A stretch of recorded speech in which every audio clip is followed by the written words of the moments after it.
Tanya kesetiaannya. Karena Tuhan tidak bisa berdusta. God cannot lie. Amen. Haleluya. Hidup ini adalah perjalanan. Bukan kesempatan, perjalanan. Karena hari ini kita akan bersama-sama belajar perjalanan The Making of a Leader. Daripada Moses, pagi hari ini nanti jam 11 saya bicara tentang kehidupan daripada David. Karena setiap daripada kita diciptakan menurut rupa dan gambar Allah supaya berkuasa. Artinya apa? Pemimpin. Ya, saudaraku, nama Tuhan Yesus Sar Shalom. Sar itu jadi ruler, penguasa, prince. Setiap daripada kita tidak diciptakan jadi orang biasa. Apalagi kalau kita sudah dilahirkan baru dipenuhi Roh Kudus, maka saudaraku kita menjadi new tribe. Amin. Bukan jadi orang biasa. Oke. Confidence in God. What is confidence? Sekali lagi. Confidence in God. Dan kita melihat dalam contoh, sebagai contoh saja, untuk lebih mudah kita mengerti dalam Kisah Rasul pasal 3 dan 4, bagaimana ada orang lumpuh sejak lahir bertemu dengan Petrus dan Yohanes. Yesus selalu mengutus muridnya berdua-dua. Kami juga berpasangan berdua diutus ke Pulau Bali tahun 1989 tanpa rasa. Tahun ini 35 tahun kita ada di Pulau Bali. Dan saya melihat bagaimana suku Bali betul-betul saudaraku menyembah yang mereka belum kenal tetapi luar biasa. Karena itu saudaraku, pada waktu itu mereka justru ditangkap, dimasukkan penjara, dianiaya. Kemudian diadili. Diadili oleh siapa? Oleh imam besar dan keluarganya. Dari dahulu kerajaan Allah itu musuhnya agama, saudaraku. Ya, agama itu usaha manusia mencari Tuhan. Kerajaan sorga rajanya yang mencari kita. Amen. Sangat berbeda. Kita tidak diajarkan untuk tinggal di sorga. Tetapi firman Allah berkata, let your kingdom come here and now. Jadilah kehendakmu di bumi seperti di sorga. Dan saudaraku, pada waktu kita melihat dalam kehidupan daripada Rasul Petrus, pada waktu mereka ditanya, dengan kuasa mana? Otoritas siapa kamu melakukan hal-hal ini? Dan Petrus menjawab, penuh dengan Roh Kudus. Katakan penuh Roh Kudus. Kalau kami harus diadili karena suatu kebajikan, karena berbuat baik kepada orang yang lemah ini, maka ketahuilah olehmu bahwa di dalam nama Yesus Kristus dari Nazaret yang kamu bunuh, di dalam namanya lah orang ini mendapat kekuatan dan dia disembuhkan. Bahwa di bawah kolong langit ini tidak ada nama lain yang diberikan kepada manusia yang olehnya kita beroleh selamat kecuali dalam Dia. Siapa Dia? Firman Allah mengatakan kalau kamu malu karena aku dan perkataanku, aku pun akan malu mengaku kamu di hadapan Bapa dan para malaikat kudus pada waktu kedatanganku yang saya tambahi tidak lama lagi. Berapa banyak saudara percaya tidak lama lagi Tuhan datang? The world is getting darker. The church of Jesus Christ is getting brighter. Amen. Haleluya. Nah saudara yang kasih Tuhan, ketika pulang diancam lagi. Tidak boleh memberitakan nama Yesus. Semua nama boleh. Kecuali satu nama itu. Dari situlah saya tahu bahwa Yesus begitu saudaraku benar-benar hidup. Karena ketika orang paling jahat, yaitu bagaimana saudaraku kita melihat Stalin, kita melihat Mussolini, melihat Hitler mati. Tidak ada orang benci lagi. Tapi Yesus masih dibenci sampai sekarang. Haleluya. Artinya dia hidup selamanya. Tepuk tangan buat Yesus. Ketika dilarang memberitakan nama Yesus, mereka berkata, tetapkan sendiri olehmu. Kami harus taat kepada Tuhan atau kepada kamu. Saudaraku, begitu berani mereka. Dan mereka they realize, meskipun mereka bukan orang terpelajar, that they had been with Jesus. Dengan siapa kita bergaul? Jangan bergaul dengan pecundang. Jangan bergaul dengan orang penakut, saudaraku. Sebab penakut adalah kloter pertama masuk neraka. Wahyu 21:8, the coward, they lost. Orang yang takut memberitakan nama Yesus. Takut bersaksi, masuk neraka dulu. Baru unbelieving, baru penyembah berhala dan yang lain. Tetapi apakah keberanian itu? Ketika mereka melihat boldness, keberanian dari Petrus dan Yohanes. Saudara, boldness ini adalah paresia. Katakan paresia. Paresia itu artinya bicara tanpa tedeng aling-aling. Ketika saudara ditanya, semua Tuhan kan sama. Sebanyak jalan ke surga, apa jawaban saudara? Kalau saudara bilang semua sama, berarti saudara bukan orang percaya. Orang percaya cuma berkata di bawah kolong langit ini, dengar ya. Cuma ada satu nama dan satu-satunya, nama Yesus Kristus.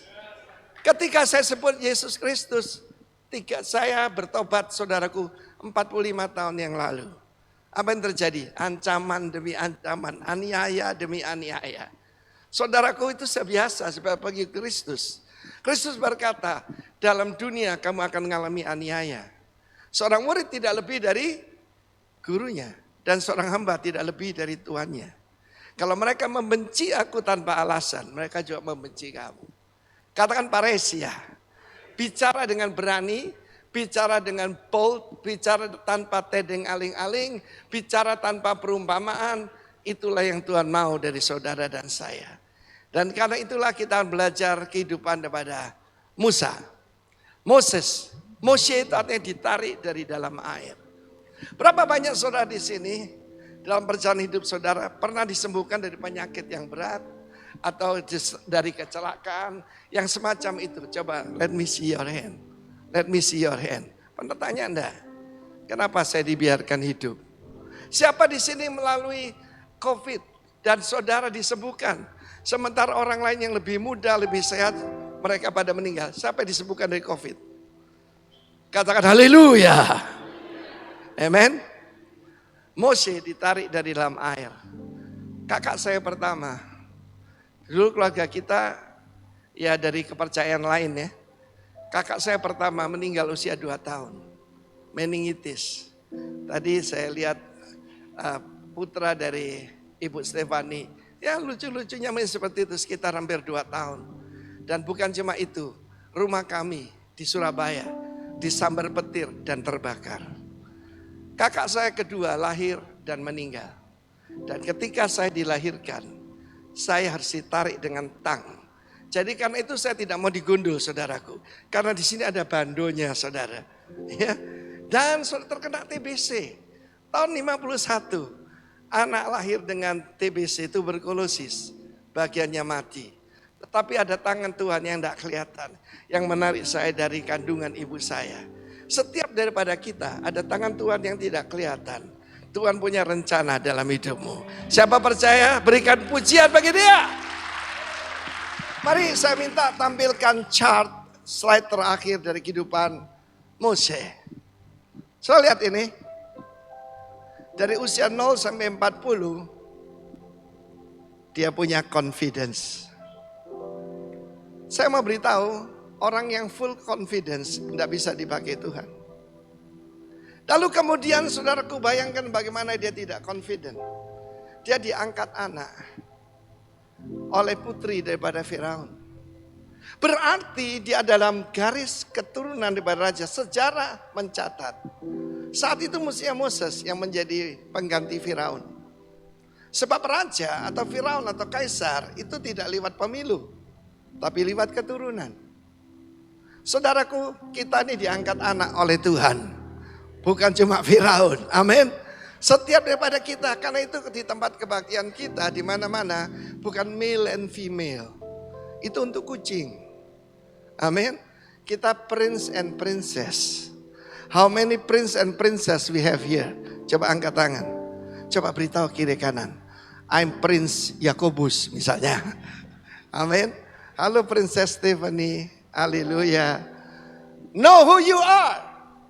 Bukan cuma itu, gimana dia tidak confident saudaraku. Dia adalah jenderal yang memenangkan peperangan melawan Ethiopia. Yaitu negara yang lebih kuat, lebih perkasa daripada Egypt. Saudaraku, tercatat dalam perjanjian lama, tentaranya paling sedikit 1 juta orang. Saya bicara ini tentang ribuan tahun yang lalu ya. Saudara, dia memenangkan perang dan bukan cuma itu. Dia membangun IKN atau ibu kota Mesir zaman dulu. yaitu kota Ramses dan Tebes.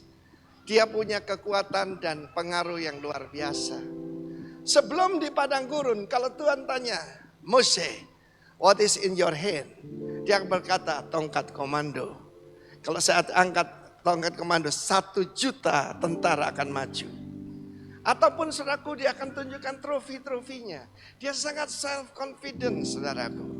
Ya, dan saya mau beritahu saudara, saya ingat ada teman saya, Dr. Bambang Wijaya, orang Bandung kenal ya. Dia seorang mahasiswa yang brilian dan sudah cinta Tuhan bersama Jeremy Rim. Lalu dia datang ke rumah saya.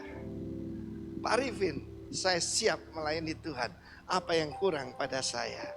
Saya tersenyum, saya lihat dia, Bambang, lu belum pernah gagal seperti saya. I'm that self-confident man. Saudaraku, dan Tuhan didik saya dengan cara yang luar biasa. Saya bilang, kamu belum pernah gagal. Saudaraku, jangan pernah takut kalau pernah gagal. Amin, saudaraku. Itu saat untuk bangkit kembali dalam nama Yesus. Amin. Nah, saudaraku, dia sangat self-confident. Luar biasa saya lihat. Dia punya kekuatan, punya pengaruh yang luar biasa. Kita lihat kehidupan Rasul Paulus. Kalau bicara tentang confident in the flesh, I'm the Hebrew of the Hebrews. Aku orang Israel suku Benyamin.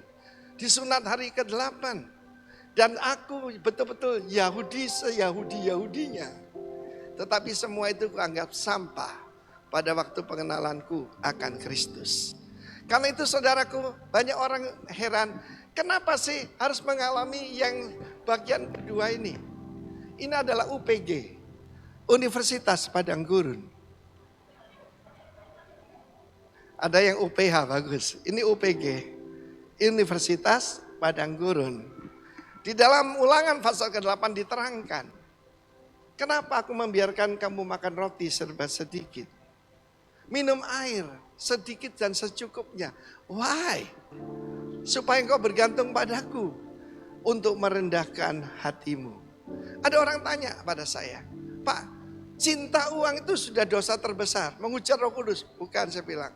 Setan ditendang keluar karena pride. Karena kesombongan. Karena ego. Amin. Dan untuk membangun making of a leader, dia perlu 40 tahun. Bagaimana dengan saya sendiri? Saya bertobat usia hampir 30 tahun ya. 0-30. Tadinya tidak pernah ditolak pacar. Sorry ya. Tidak pernah tinggal kelas. Semuanya serba mudah. Dan tahun 75 saya sudah jadi insinyur. Saya tidak usah cari pekerjaan cari saya. Jadi kepalanya besar sekali saudaraku. Tidak tahu masih kelihatan enggak? Dan waktu ketemu nona cantik ini saya tidak bilang wow ini. Saya tidak bilang I love you. Saya bilang sama dia, today is the beginning of your happiness. Sombongnya men, tingkat dewa. Tingkat iblis, bukan tingkat dewa. Apa yang terjadi? Saudaraku, saya mengalami frustrasi. Dokter bilang kamu tidak bisa punya anak. Oh, saya frustrasi berat. Saya coba melupakan dengan kerja keras, cari uang sebanyak-banyaknya. Lalu saya masuk rumah sakit, empedu saya bengkak, tinggal pecah saudara. Dan saudara pada saat kritis itulah, saudaraku saya dulu ateis. Jadi untuk kesopanan, saya ngantar istri saya ke gereja. Dia Kristen, saya Kris, mboten Kristen. Ya, jadi di Alkitab, saya baca Alkitab supaya kelihatan sopan. Supaya kelihatan bukan komunis. Tapi di dalamnya ada buku silat Koping Ho. Yang ketawa itu juga Pak Agus pasti seperti itu dulu. Saudara, saya bukan cuma unbeliever, I'm a sinner. Tapi saat itulah saya berlutut dan saya terima Yesus. Dan saya berjanji. Kalau janji, sumpah atau vow, jangan sembarangan. Saya bilang begini, kalau engkau berikan saya kesempatan hidup satu kali saja. Wherever you send me, I will go. Lalu saya ada di Padang Gurun berapa lama? 10 tahun saja. Tahun 79 sampai 89. Dan kemudian datanglah suara itu. Tinggalkan Surabaya, pergilah ke Pulau Bali. Jangan lihat Bali sekarang saudara. Tahun 89 Kuta masih kampung nelayan saudara ya. Dan hotel bintang 5 cuma ada satu, Bali Beach. Semuanya gelap.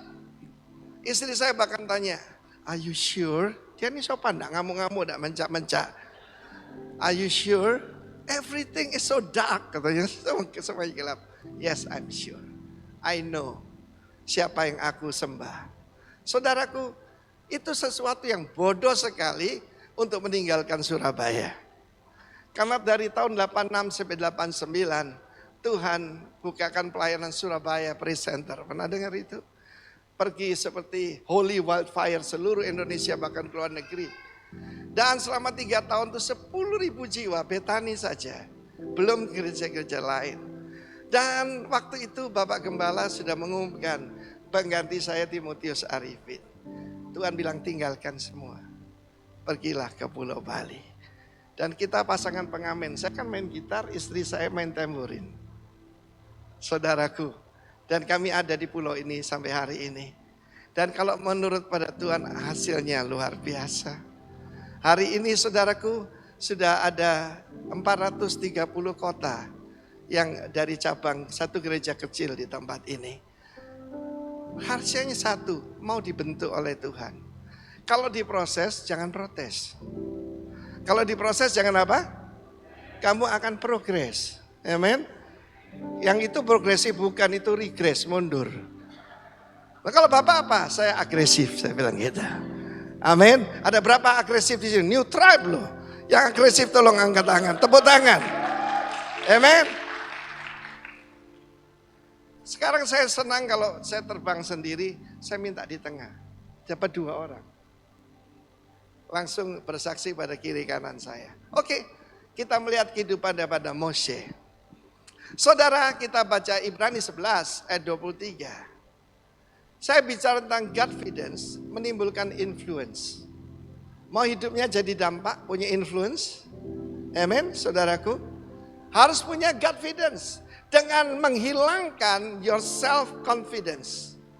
Saudara, orang self-confident tidak bisa dipakai Tuhan. Ketika dia pada satu melihat ada orang Mesir menganiaya. Karena itu bangsa Buddha kan. Dan waktu itu saudara harus tahu mereka sudah hampir 400 tahun ya. Yaitu sebagai Buddha. Dan mereka baru keluar pada tahun 430. Pada satu ketika dia melihat dia mungkin ambil pedangnya, dia bunuh orang Mesir itu. Dan dia kubur. Rupanya Moses ini jenderal tapi ngubur kurang pinter saudaraku. Buktinya ketahuan. Dan dia ketakutan, dia melarikan diri. Dan berakhir di Midian. Yang pertama kita lihat. Orang tua daripada Mose. Siapa namanya? Bukan Mugidi.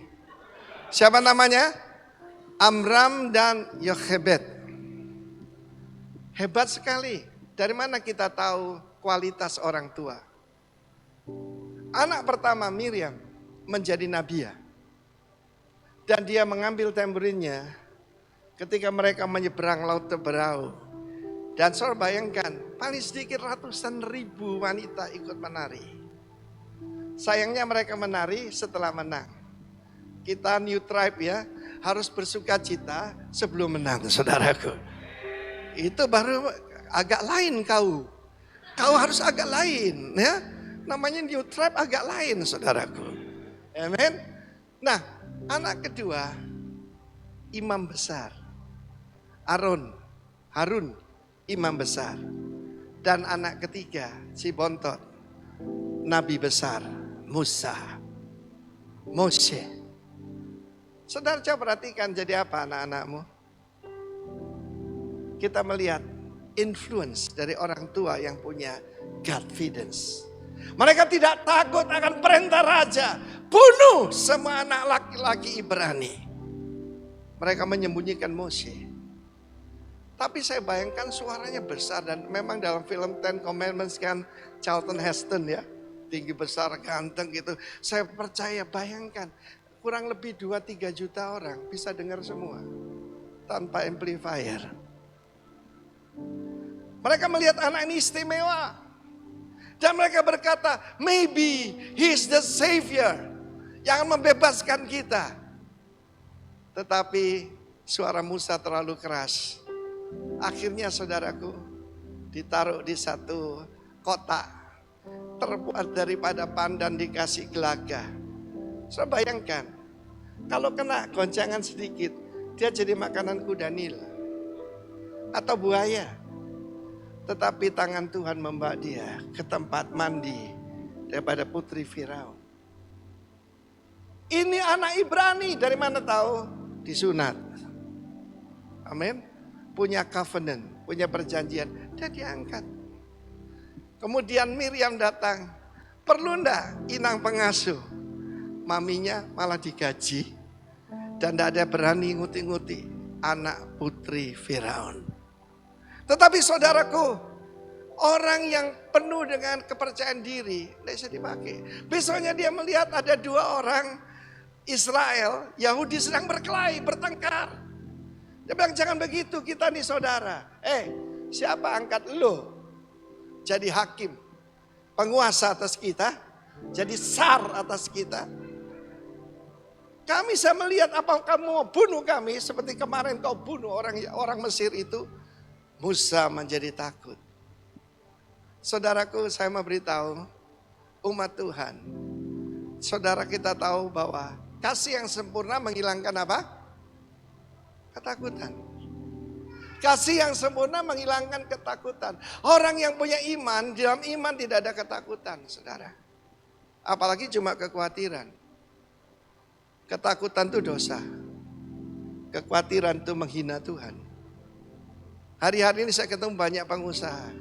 Pak, kami tidak bisa lihat apa-apa ke depan. Tidak usah takut, Yesus berkata, siapa mengikut aku tidak akan berjalan dalam kegelapan. Di dalam hidup saya mengalami ancaman demi ancaman. Tetapi 10 tahun pendidikan saya itu cukup untuk membuat saya tahu siapa yang saya sembah. Ketika saya ke sini, saya dihina banyak orang, dipanggil pendeta hipis. Sebab pakai celana pendek baptis orang di tepi pantai. Gedung tidak punya, kolam baptisan juga tidak ada. Di Pantai Sanur atau Pantai Jerman, di mana aja. Istri saya main tamborin, saya main gitar.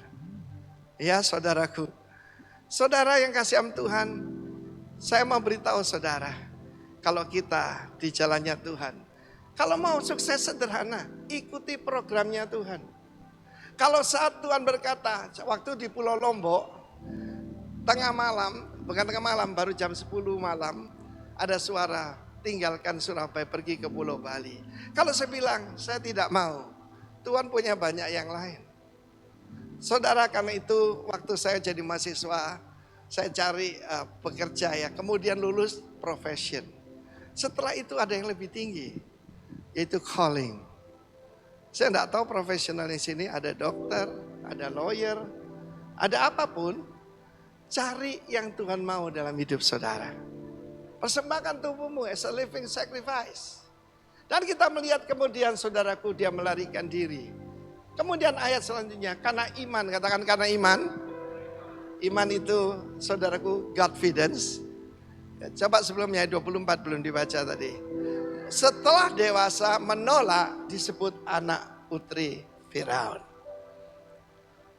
Saudara, orang yang punya iman itu bisa menolak.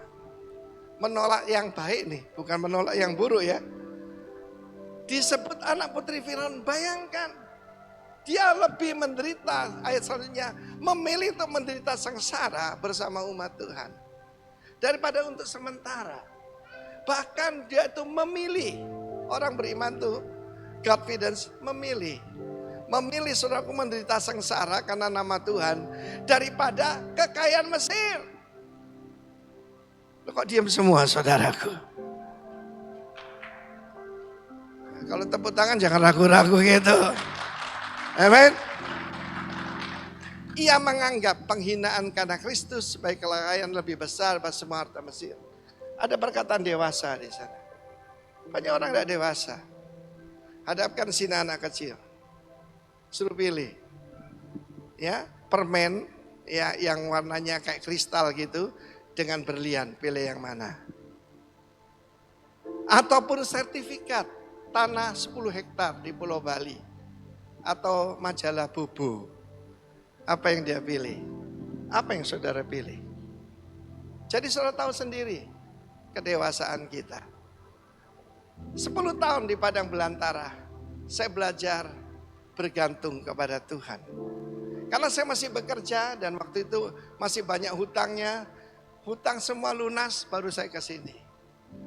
Tapi tidak ada simpanan uang yang banyak, tidak ada. Hanya percaya janji Tuhan. Hanya Tuhan yang layak saudaraku layak dipercaya.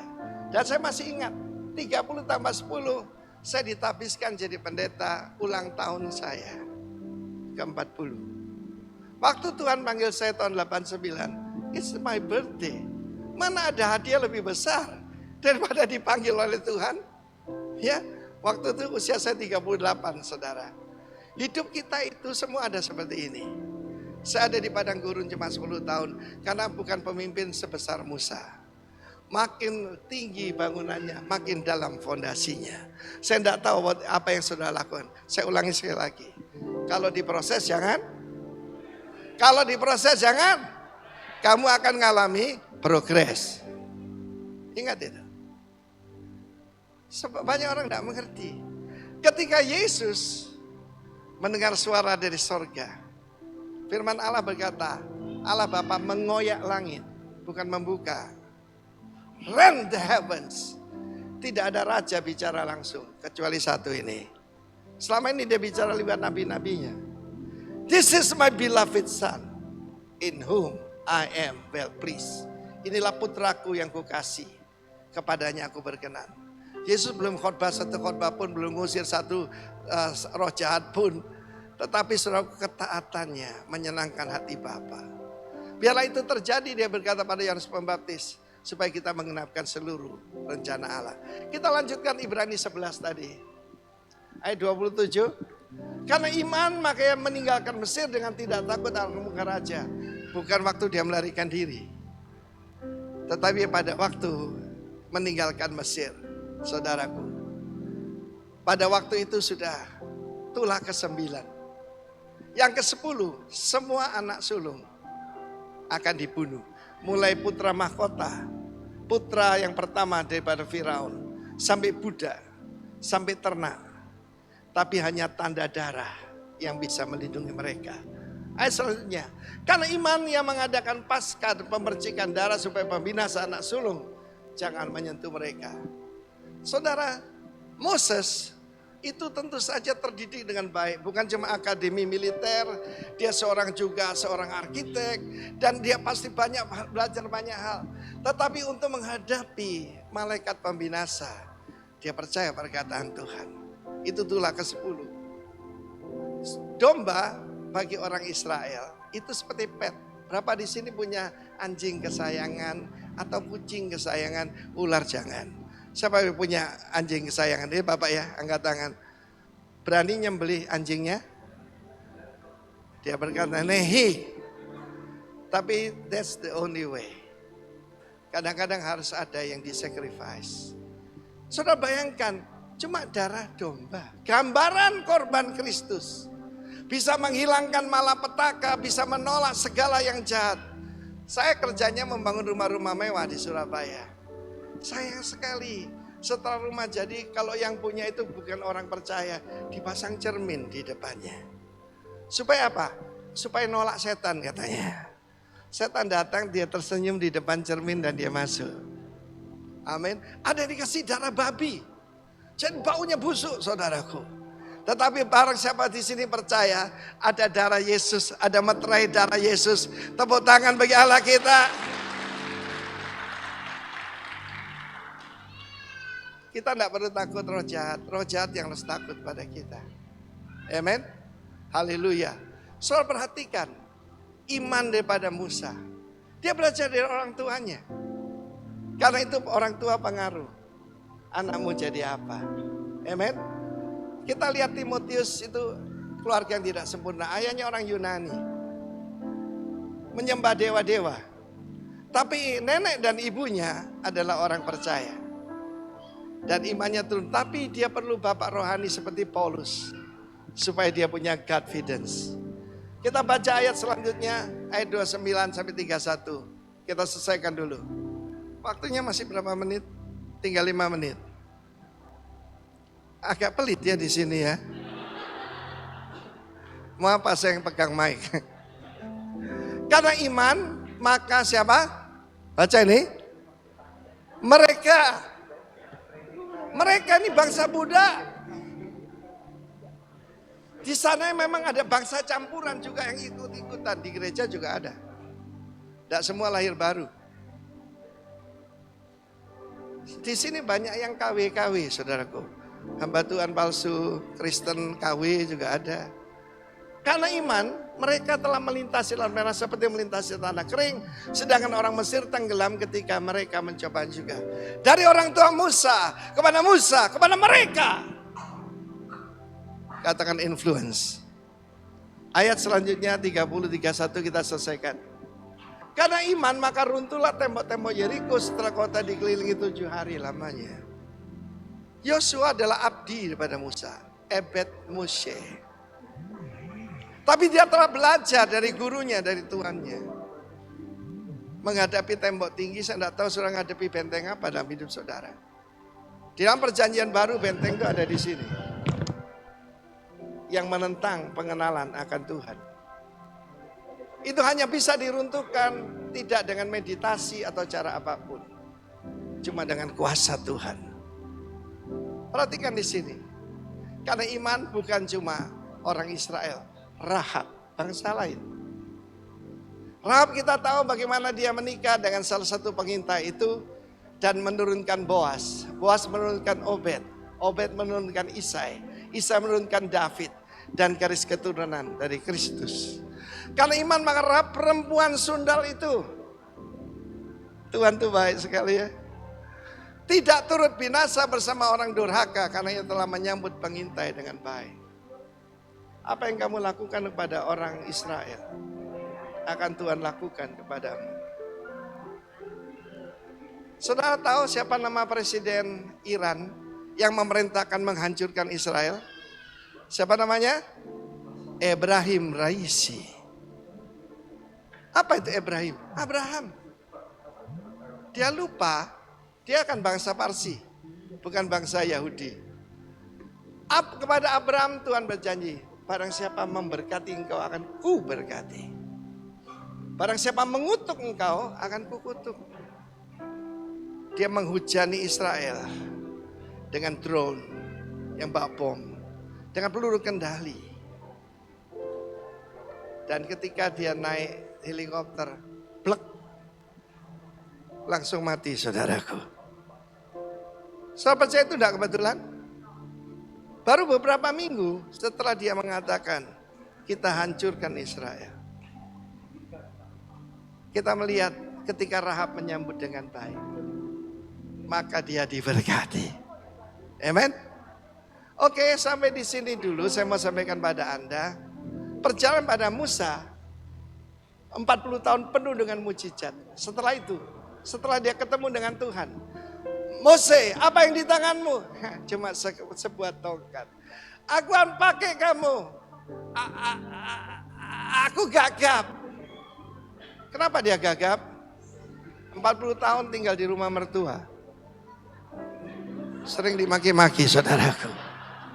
Percayalah PMI itu tidak indah. Tinggal di mana? Pondok mertua indah. Tidak indah. Gara-gara kamu nikah sama kakakku aja. Ada yang mengalami gini, kok diem ya? Saudara yang kasih Tuhan. Karena itu Mazmur 90 yang ditulis Musa. Umur manusia 70 tahun. Di mana itu? Mana coba kembalikan tadi chartnya. Di mana dia? Di padang belantara. Dia cuma dengan tadinya dia begitu berkuasa. Maju. Sekarang Setiap pemimpin besar, kita lihat Moses, David, Kristus adalah gembala yang baik. Coba lihat. Jadi pada waktu itu dia masih di sini. Umur manusia 70 tahun, dia minta mati, saudara. Belum lagi disindir ipar. Ketawanya kok enggak enak. Tapi kemudian 40 tahun berikutnya, confidence. Ketika laut, saudaraku, Tuhan bilang angkat tongkatmu. Itu bukan lagi tongkatmu, itu tongkatnya Allah. Dan apa yang terjadi? Laut terbelah. Amen. Dan ketika mereka haus, berkata pada batu karang itu, mengeluarkan air. Confidence. Tapi ini yang terakhir. Di dalam bagian terakhir hampir sukses, hati-hati. Ada serangan fajar, ada serangan maghrib. Di sini saudara. Tunjukkan dalam bilangan pasal 20. Numbers 20, bilangan pasal 20. Ketika itu di tempat yang sama Massa dan Meriba dannya pertengkaran. Hati-hati dengan pertengkaran. Akan menuju, saudaraku seringkali, yaitu pertengkaran menuju pada perceraian itu kan hal-hal yang sepele. Hal-hal yang bodoh. Dan Tuhan berkata, berkatalah pada batu karang itu. Waktu dia marah saudaraku, ya detak jantungnya di atas 120, dia pukul 2 kali. Haruskah kami mengeluarkan air kayak gini? Hai bangsa pemberontak. Dan Tuhan berkata stop, kamu tidak boleh masuk tanah perjanjian. Baik kau dan kakakmu Harun. Sebab engkau tidak menjaga kekudusanku di depan bangsaku. Saudaraku, jangan sampai overconfident. Ini juga peringatan buat saya. Kemanapun saya pergi, pintu-pintu dibuka. Kota-kota dibuka. Jiwa-jiwa dimenangkan. Saya punya mimpi mendirikan 1000 gereja. Di 1000 kota. Sekarang saya mendekati 500. Who am I? Saya seorang pengusaha yang bangkrut. Ada orang tanya, apa sih persamaan Pak Alex, Pak Niko, Pak Arifin? Tiga-tiganya pengusaha bangkrut. Pak Niko berkata, Vin, kalau lu bangkrut, gua nih bangkrut, krut katanya. Tetapi here am I. Dan ini berjalan buat setiap saudara. Sekali lagi, kalau boleh lupa saya, jangan lupa ini. Kalau diproses jangan, amen, supaya ada progres. Bangkit berdiri saudara. Mulia.